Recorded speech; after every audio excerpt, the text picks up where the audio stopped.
Wojciech, Martin, and Eugene. Grab a mic and check if it's on.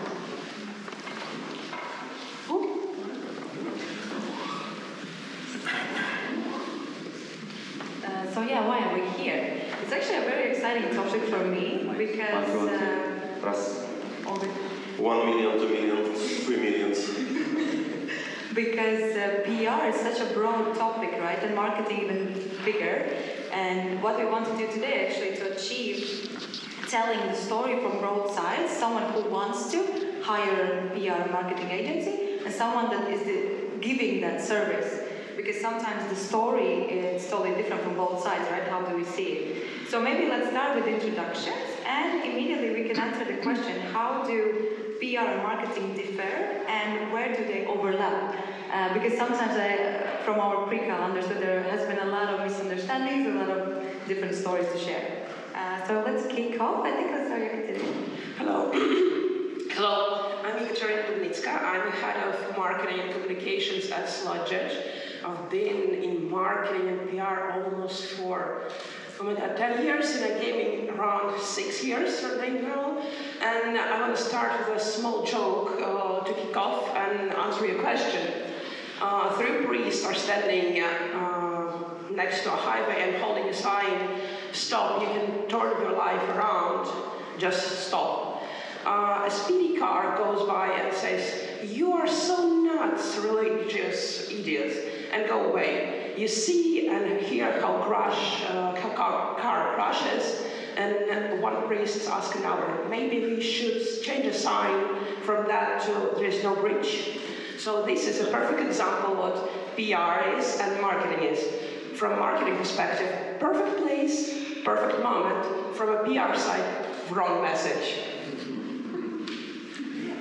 Hi everyone, my name is Wojciech Chaska. I'm the Chief Communications Officer at SB Software.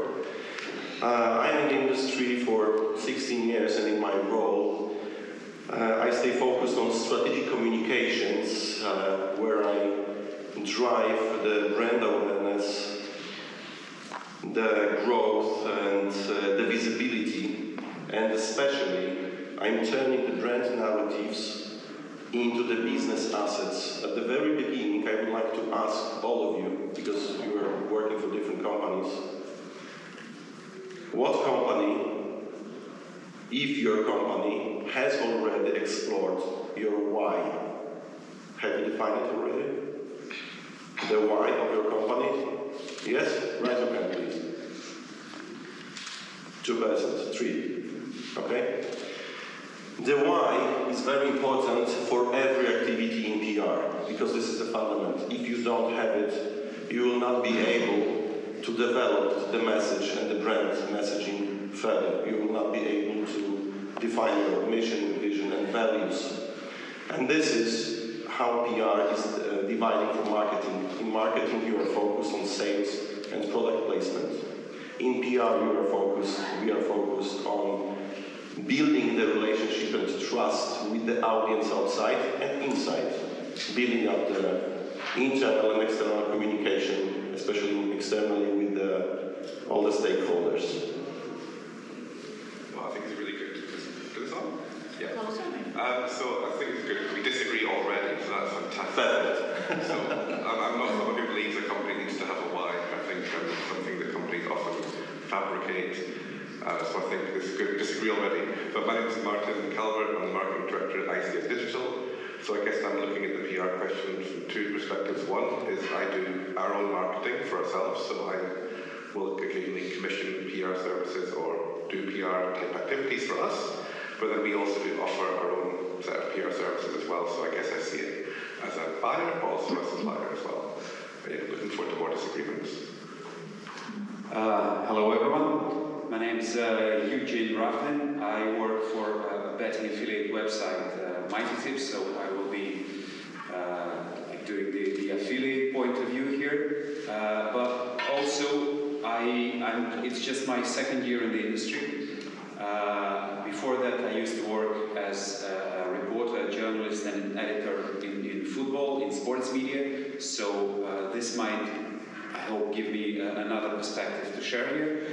As for my current job, I mostly do. You know, when we first met online and started discussing our panel, and Wojciech, you told everyone, guys, let's make a first question: the differences between marketing, PR, and communications. And I have to tell you that at that point, I really thought that my job title is not very accurate, because it sounds like communications and marketing, head of communications and marketing, but when I started digging deeper, I realized that I don't do that much of marketing. What I do is, PR and communications. And for me, marketing is about, sales, is about driving customers, existing or potential customers, to do what you need them, what you want them to do, to visit your site, to choose your brand, to buy something, to click on a button. And PR, we just, I guess, at some point PR became a word in itself, but let's just remember what it stands for. There are two letters: public relations. This is your relations to other parties, to your partners, to public, to media. So this is, PR is more about building your brand, upholding your brand, and the perception of your brand in the eyes of all the others. Great, thank you guys. Now actually I would like to look at this theme as from a person who wants to find this PR agency to work with. Are they ready for it? Do they have their why? Do they need that why, right? That's another story. But let's say that they are ready to do it. So what would be the key qualities to look for in that agency? And maybe we can count some red flags as well. Martin, let's kick off with you. Why do people always say red flags? Red flags and Martin, I'm thinking. That's my personal life. I think one of the biggest things is, especially in this industry, there are lots of companies who have money, but they don't necessarily have stories to tell. And the problem is they will then solicit PR services or consultants or agencies like us. And that's the wrong way around. Just because you have the funding and the ability to make something happen doesn't mean you have the underlying fuel to make that thing a success. And we see it all the time when you see game studios announcing new games just repeatedly, and nobody's reading it. No one's going, oh my god, this is a fantastic story about the 27th game they've released this month. It's not really new. It's not really PR, because you're not relating to anybody with this. It's just stuff that's getting fired out. But that doesn't mean it's impossible to create good stories. You just have to have some reason to exist and some reason to have content that you disseminate. And I think some of that is around thought leadership, some of it's around where you are genuinely doing something new in a product perspective, or where you're doing something clever, perhaps with player protection. You heard the panels earlier, lots of really interesting things there. And the gamification panel earlier as well, so that was a really good panel. So there are people doing clever things, but I think sometimes there's this PR machine, and people are throwing stuff into the machine, even if it's not going to help them get further. So I think that's probably the biggest risk, is people actively wasting money. And that's a bigger risk for smaller companies who happen to have budget. For bigger companies, they can afford to waste money, and they'll do it all day long. But I think for a smaller company, perhaps some of the people here, or if you're more budget conscious, that's the thing. How are you going to really work these stories so that they actually cut through and perform a role? Agree, guys, or disagree? No, actually, this is underlining my previous theory that the company needs a why, in my opinion and from my perspective and my experience, because why helps you to create all the stories and you stay consistent, and the message is always consistent with the fundamentals, because why? This is the fundament underneath of everything, and then you have the mission, vision and the values. And then when you are shouting out about the products, the very first and the second, the thousandth, you are always consistent because you have defined your why, and your team and your management and your clients are not confused, because this is a very clear message. And that's why in my practice I always go this step first, because then the brand messaging is consistent as well, and every story that you will produce in the future remains with the roots down to the why. A question from my end. Do you think you can figure out your why while working with, let's say, a PR agency? Because there are some advice you can get from those people as well. You know, defining, exploring your why, it's a process. It's not, and it's all, mostly it's misunderstood. When you ask somebody, okay, why are you doing that? No, because we are the best, we are the fastest, we are a great team and this and that. No, these may be the USPs. The why is, my why, for example, for SB Software, is I want to get the message, is that with my motivation, I want to shout out about SB Software as the best sportsbook and casino platform developer, bespoke made to measure for different countries. Okay, and being in the process of creating, we are in the process right now as well, and we started with this one. It's still not finished. It takes time, and you shouldn't expect the creation of your why takes just 2-3 days. No, it may take weeks or months, and it's also evaluating after some time when the company is developing as well. I think a company should understand that PR and marketing brand, it's not only, I want to have a press release, I want to everyone know about me. You need to create something that leads for this result. And if you have a PR agency and say that I want a press release and do not have nothing, like your marketing team didn't develop anything, didn't create anything, you won't be having any success, and every PR agency will be so bad for you. And you will be screaming to everyone, I don't like this PR agency, they never did anything to me. I don't like them because they didn't send any press release and we didn't get any clients because of that. And then PR agency asking, but you're not unique, you didn't give anything, you just released, I don't know, the same game, that's the 3rd version, the 6th version, and nobody is interested in that anymore. No, that's a very good point, because exactly it shows how it's mixed or misunderstood, the PR and the marketing, or in many heads, many managers are thinking that exactly PR replace marketing and sales, okay? But it doesn't. It's complementary, but it doesn't. It's not sales. At some point, of course, it's leading to getting the new clients because of the brand awareness, because of your visibility. But this is a big picture. It's not just a campaign that produces the prospects of the clients. It seems to be that we strayed a little bit from your initial question about what qualities. Yeah, it was more about the agency so, itself. Yeah, I can be the one who gets us back on the track. So for me, since we're betting affiliates, obviously most of our content is related to sports. And I found that very so often people who tell you that they can do mostly anything for you, well, especially if it involves writing content or creating content, they do not have the first idea of what sports is about. And with so many details, with so much information these days available, every fan is an expert. Practically every fan is an expert. And if he sees a little mistake, I don't know, let's say you write UEFA World Cup instead of FIFA World Cup. This very moment, this man or woman understands that you do not understand anything about the subject you pretend to be writing about.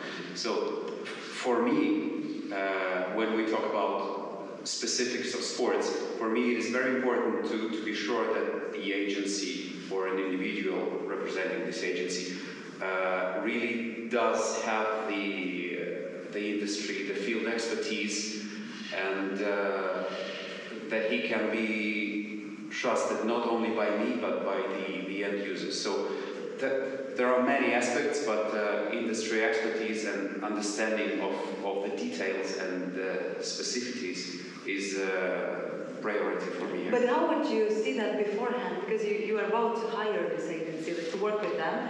what could be some footprints or something that you would look for if you have to do it again?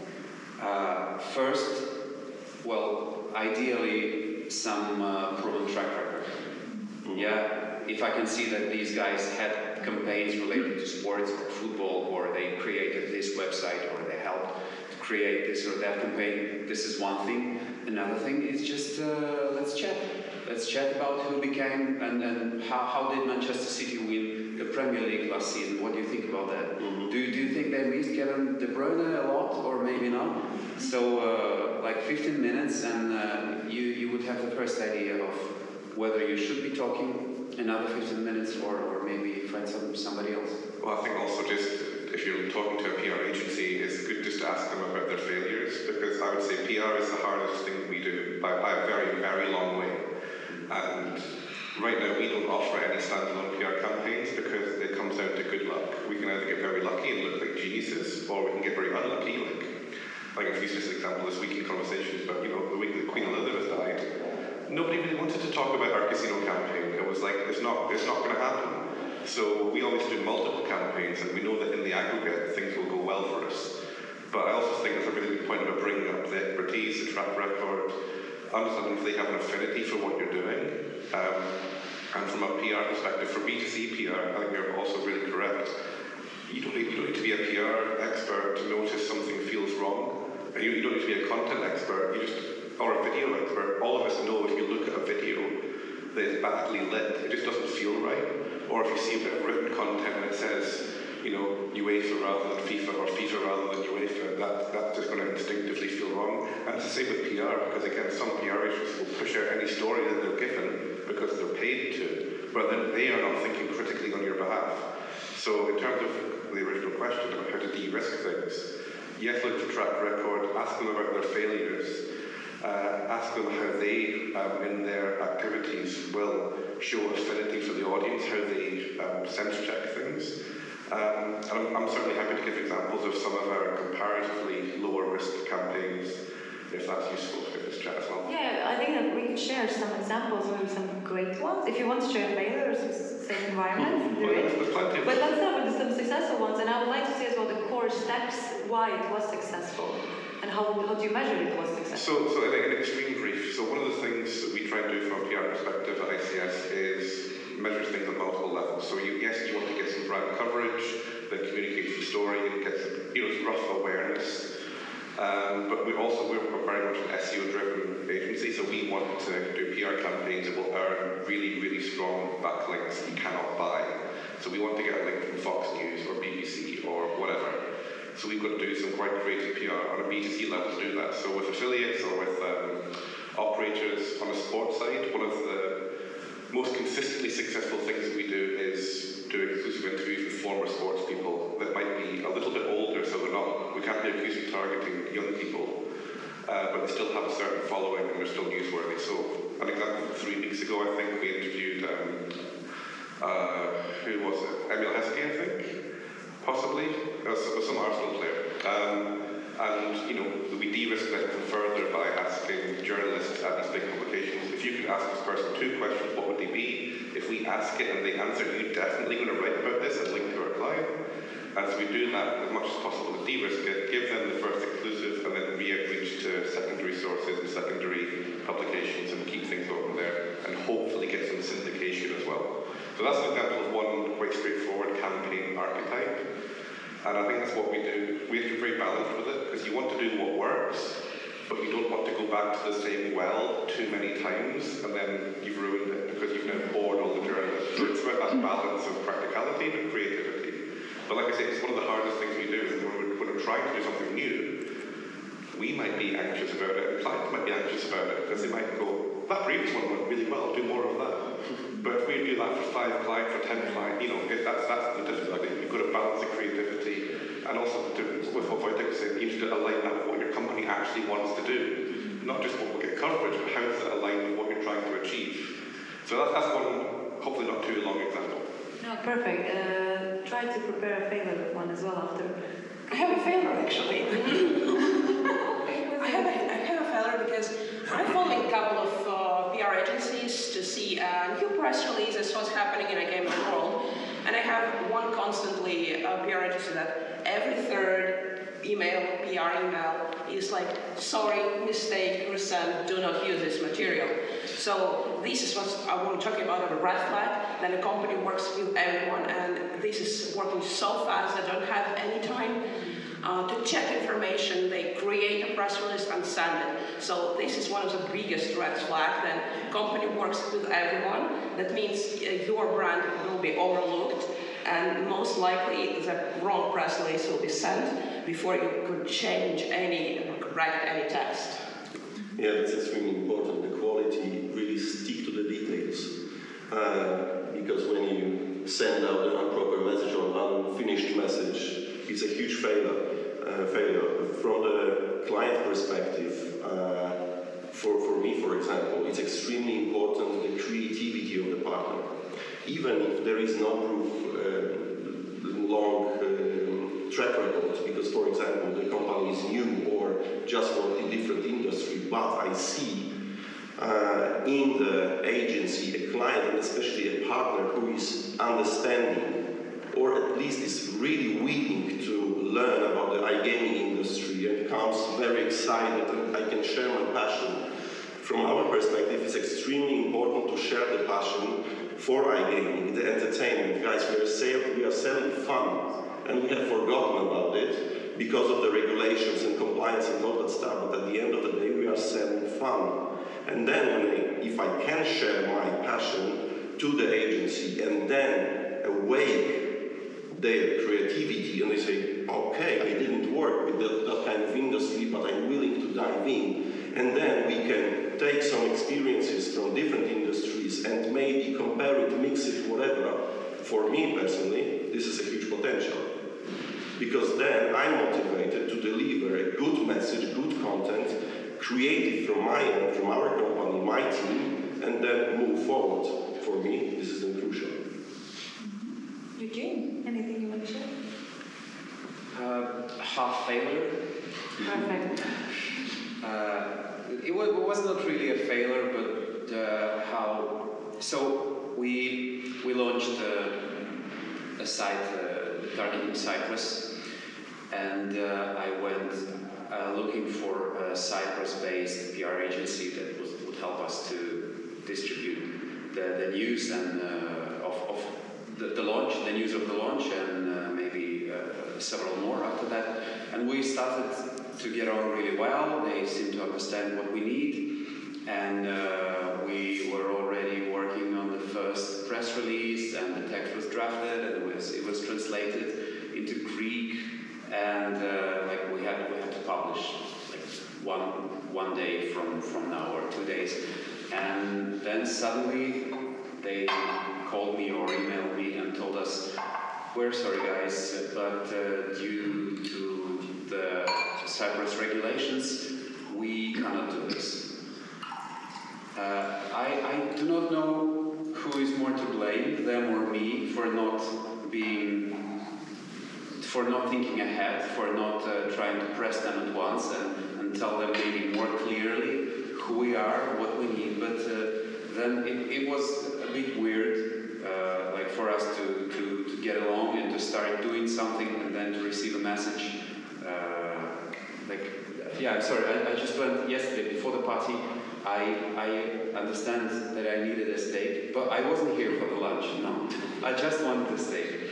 And I went, there was a Dubrovnik restaurant just near the steam bar where we were, and it has a big sign in the window that said dry aged steaks. So I went there, I ordered my beer and I ordered the steak, and they brought me beer, and a couple of minutes later a waiter came and told me, I'm sorry, but today we don't have steaks. So I ended up eating something else because the beer was already there and I already made a sip. So it was like a similar situation. I was already in, we nearly paid them, and somehow they didn't have any steaks. You received the wrong message. Yeah. Well, just very, very quickly, this is a position we've almost been in, and it is trickier, especially in this sector, because there are people who work in grey and black hat ways, who don't care about regulation, and they will approach people in our commercial team saying, I want to do PPC advertising, or I want to do a PR campaign, And it's fortunate that our teams here know enough to research if that's possible. But I can perfectly believe in other places an excitable salesperson will go, great, have this project. And then it progresses and we go, well, you can't do that. So partly it's also about giving your agency a good brief. And if you do want to do something naughty, make sure you tell them that, and then they can say yes or no or maybe or whatever it happens to be. I think that's a really big one to consider, in terms of what is it you're asking of that partner to do, and have that focus to, understand the practicalities involved as well. Be honest from the off. Yes, and it's such a corporation as well, right? Like that you have to communicate exactly what you need, and then what you get in the end, and then maybe almost communicate who is responsible for it in your case, in a way, like who is leading it in a way. Talk about this two-way street. It's about goals as well. Just wanted to ask. So you just started working with your PR agency. So what about goals? Because it's such a common work, right? You're coming together to deliver whatever you want to deliver and show to the world. So what about goals? Maybe start with Eugene. You're kind of always the last one. Yeah, sure. Again, I will start with a bar. So tonight we have a party at a bar called Jabberwocky. Zoltan is so happy. Yeah. What time? Zoltan is happy. What time? 7:30. Yes!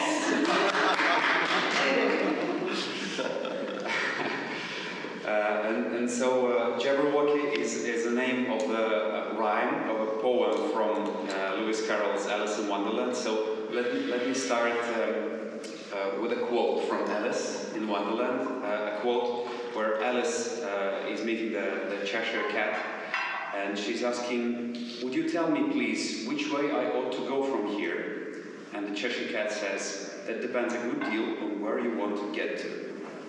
So this is about the goals, yeah, and the ways to measure them. Understand what you need in the first place. I guess we can refer this whole question to Wojciech, to his why, to his great why, because this is like everything starts from the brand. But what you need at this point for this brand. Let's say in my work, we base our work on SEO. So basically what I need is backlinks. This is one thing that I'm measuring. And another thing is digital brand presence for Google to be aware that we are a real company, that we're there. So this is mentions, publications, media coverage. So for me, in my job, these metrics are the number of publications, the scale of the platforms where we get these publications on, the number of backlinks, and the domain rating and the traffic of the platforms where we get these backlinks on. These are the main things for me, but I'm pretty sure that the other distinguished panelists have other metrics to share. I actually definitely agree with you. I would like to add, Eugene, to the definition of the goals. You have to define the three types of goals: the short, mid, and the long term, because they are completely different. They should be complementary, but you have to define them. As you said, and you quoted the great quote, it depends where you want to go. And where you want to go in what period of time, now or in half a year or in 5 years. The goals will be completely different then. It should be. Well, I mean, that's a really good point, and one where I think it reflects on. There's a very good book, I think it was written by people from, I want to say Gartner, it could be Deloitte, I can't remember, but it was on the topic of customer experience, and it was called Outside In. I think it was, I want to say Harvey Manning, I could be really wrong. But their point was, there's some corporations that will take a inside-out view of the world, which is where you look at all your news and what you're doing, and you'd want to spit it out and tell people how great you are. Whereas, of course, most people out in the world, they're not really wanting to occupy their brain space with promotional material about you. They're more concerned with themselves. So more successful companies take an outside-in view and look at what are the things that my customers are interested in, what are markets, what are they inspired by, what grabs their attention, what entertains them, what disgusts them, what educates them, all of this type of stuff, because it's easier to push an open door than it is to try and force your way in with your message when, like, you know, I'm not ready to receive that. I'm not willing to take on your slogan and have it lodged in my head. You know, I'm not interested, especially from a B2B perspective. So I think that's kind of where, if you can lean into what people actually want, it'll be so much more successful. And it just takes a bit of humility to condense what it is you have to offer, or rework it in such a way that it's digestible by the end user, but also by the people who are the gatekeepers, which are the journalists, who are, especially in the mainstream media, they're very stressed. They are probably drinking too much. They don't have enough time. They're getting bullied by their bosses constantly, and they don't want to get 2,000 press releases a day.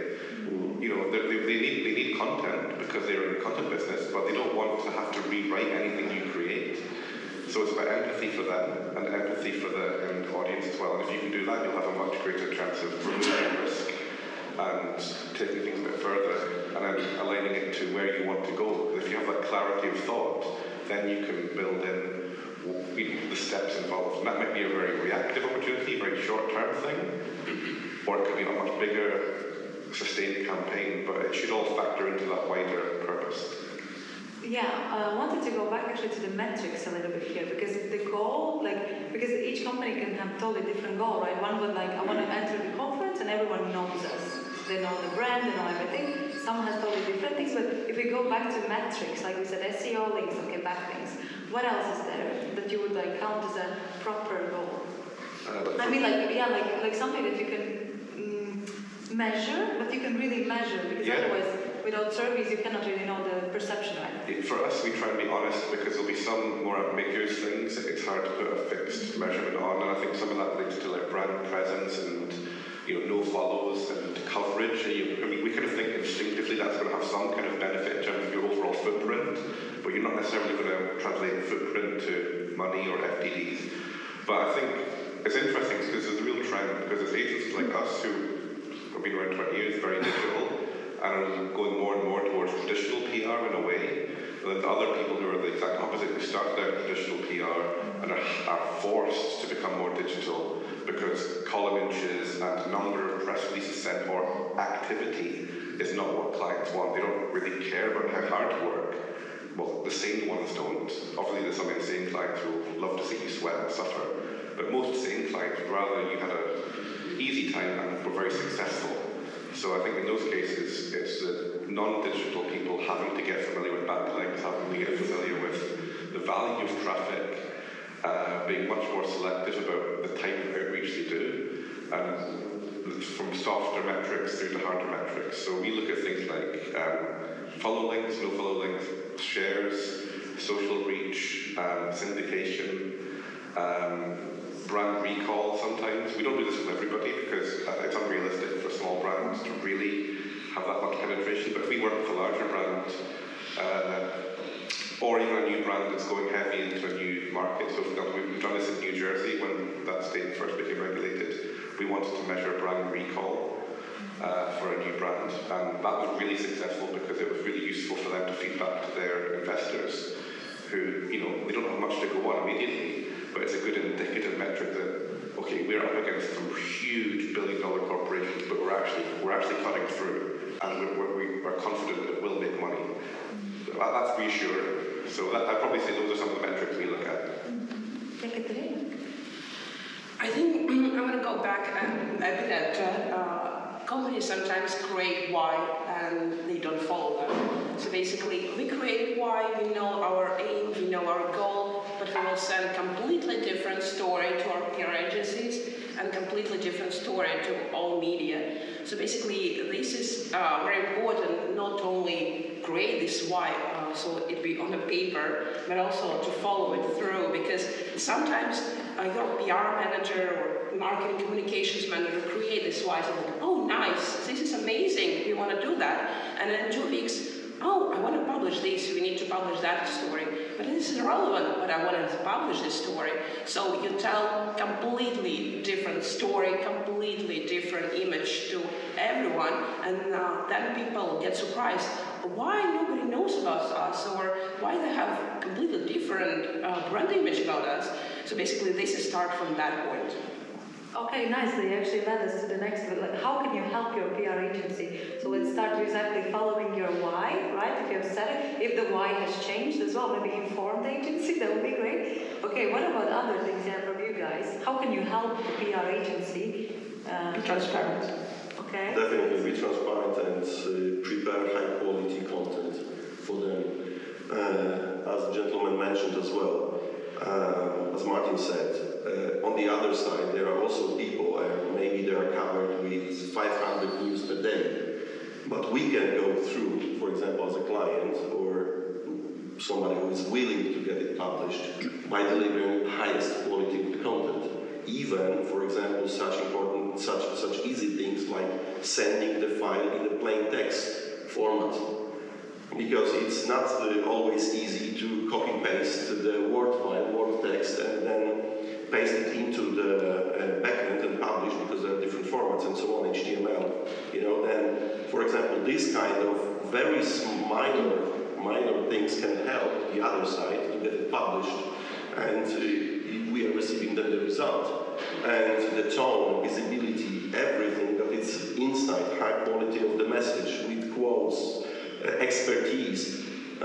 We are the partners in our media ecosystem. This is extremely important. When we send the message to the media that we are partners in understanding of the industry,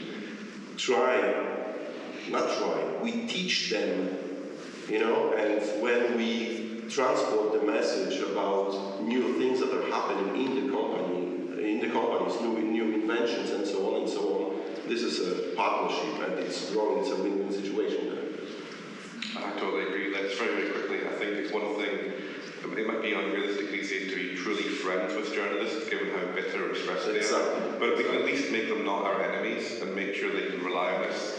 And just understand what they want. Some journalists we speak to, they always want us to include some images that they can pick and choose from. Other people, they're like, this overloads my inbox, I can't deal with it, don't send me images. And it's just having attention to that and knowing what will make the difference for them. I think also, to what Ekaterina said, knowing when to say no to something. So if this doesn't align with what you say you are all about your why, or what your brand visibility plan, or what your differentiation points are, don't put it out there. Say no to opportunities, and that's where companies that's when they abandon their values, because they're not comfortable saying no. They want to take everything they can get. Well, then you don't really have a consistent message. So you have to be brave enough to say no, and that also comes back to being brave enough to edit yourself. Don't send every piece of information about your company with every press release, because it'll be you're trying to hit 7 different bullet points, and the journalist's like, I don't know what this is. Like, be consistent. What are you trying to get across? What the hell is this? If they can't understand that in less than 10 seconds, you're not getting anything. You've got to be really brutal. Say, what is this? Imagine somebody looking at it going, what is this? We need to get it. That's why I'm saying it. You reminded me, my first assignment in university, this was early 2019, and I submitted, and teacher showed my work to the whole class as example of the worst submitted work. Why? Because I sent it in a Google Doc, and it translated with the worst formatting, and it had a lot of information that you don't need. So basically, you need to remember everything that you were taught in university, send only what been asked, and never overload them, because as Wojciech and Martin mentioned, when it's a lot of information, it's very easy to manipulate this information or to send wrong information, because it's hard to sort it. It's not your PR agency work to sort it, it's your work to sort it, because you need this end result, not your PR agency. Exactly. I really have nothing new to add here. I just... No, that's true. I remember my days as an editor, and when we got, let's say, a match day report from one of our correspondents, and there were correspondents where you this is going to be up on the website in 5 minutes, because everything is there. and then you see another one and you understand, oh shit, this is another like 40 minutes of my life wasted. And we did not have the freedom not to publish it because we were obligated. But I can now imagine that if I had the option not to publish it, of course, I would just throw it away to the bin. So yeah, one thing is the quality of content. I mean, just the grammar and the punctuation. And yeah, if you can imagine what an editor or a news editor might need, like, try to think about him. Try to give him everything he might want to check. Try to provide the links. I don't know, he might want to check, or attach an image, or attach a PDF, or tell him where he can find an extra information. This is one thing. And another thing, also mentioned, I guess, by all of you guys, is just try to think whether the message you want to distribute is of any interest to anyone but you. Yeah. So of course there are sometimes. That's one of the main mistakes. Yeah, there are sometimes like corporate type of news where you know, like, okay, this is my job to do that. We have these new partners and that new partners, so I have to do that anyway. But other than that, yeah, don't get too excited about your company news. Nobody really cares about them unless you really find an angle, or you create an angle, or you invent something. Yes. That To present it, yeah. yeah. Well, I think that point of inventing an angle is really, really important in this industry, because PR is very, very much not fair, and two different companies can go out with the same story. But Paddy Power will have more success than if you're a top 10 casino affiliate. If you have the same type of content, same type of narrative, but the known entity that will cut through, because it comes back to that thing. Can the journalists understand, oh, I know who they are, I get it. Or, I know who SDR, I know that. If you're a smaller company, you might have to be more creative. And I think sometimes the smaller the company you are, the more distance there has to be between yourself and what the hook for the story is, particularly for like link acquisition and that type of thing. So if you are like a casino affiliate or a slot review site or a tipping site perhaps, you might have to do something that's around a more mainstream story that's a couple of steps removed from what you do. So in casino, I can think we do campaigns around things like, if there's a new Ocean's 11 movie, or if there's a James Bond piece of speculation, there'll be something related to casino, and that'll be our way in to do some kind of casino creative campaign linked back to this casino affiliate. If you're a major operator, you've got much more scope to do something around Operator A says this Trump is likely to win the election or not. That kind of thing. You can rely based on your name and your authority. But if you're a much smaller brand, you need to be a bit more creative and have some other delivery mechanism. Not a Trojan horse, but something else, because you can't rely on your brand name. I think that's probably something to bear in mind about the creative element of this. Perfect. I am aware of the time, but I have one last question, and the answer is like yes, no, and then afterwards, if someone's curious, maybe they can approach you and ask why. Printed magazines. Would you suggest still for companies to invest money in banners and interviews in a printed magazine? As a CEO business, no. I would say yes, if you are preparing not the banners, not maybe this kind of publications, but good editorials, expertise, building up the expertise, interviews, and the message. The printed magazines are still okay, or the newspapers, but in my strategy, I'm mixing them with smaller percentage, but I'm still using it. I would say yes, because it's a bit like the phrase, the medium is the message. You can then reuse that physical media in digital ways, and sometimes there is an assumption that the physical media is more authoritative. So I think when you then apply that and magnify the digital, that's quite interesting. To give a very, very, very quick example, this is what we see with our own podcast. Like we know that we only get maybe a couple of hundred podcast listeners, but we know that it gets so much more social visibility. So it's this weird situation where it's not the thing, it's the buzz around the thing that gets the result. So if you can do something physical, it might not be about the readers of that magazine, but it might be the social post around your feature about being in that magazine that might be the thing. So yeah, conception. Again, as a representative of an SEO-based company, I would say no. For me, a magazine looks. It may be like an expensive watch on your wrist.